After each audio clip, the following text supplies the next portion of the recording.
loved her. They seemed so nice, so Chioma accepted to go with them.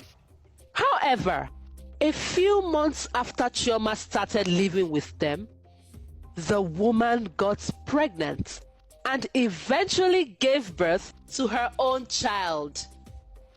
After she gave birth to her own child, she started maltreating Chioma and treating her badly. When Chioma couldn't bear it anymore, she ran away from the family. But she couldn't go back to the orphanage. So every day she would buy cheap vegetables from farmers and sell it at a higher price in the market.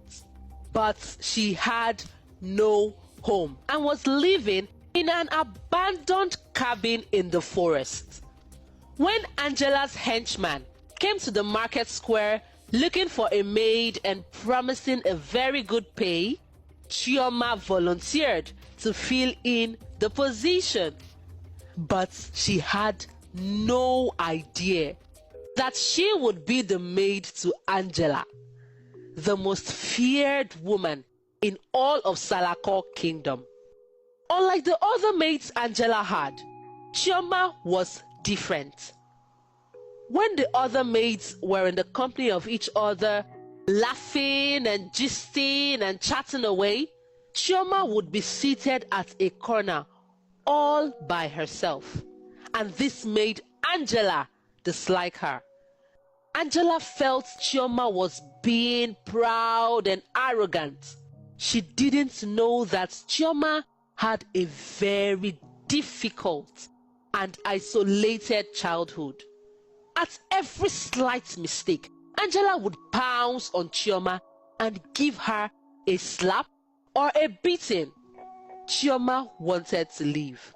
But compared to the cabin where she lived and was selling vegetables under the hot sun every day, enduring Angela's brutality seemed a better option.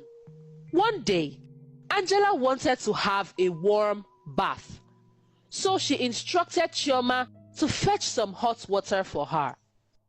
Chioma fetched a kettle of hot water as instructed, but while she was pouring the water into the bathtub, Angela dipped her hand into the water and flared up in anger.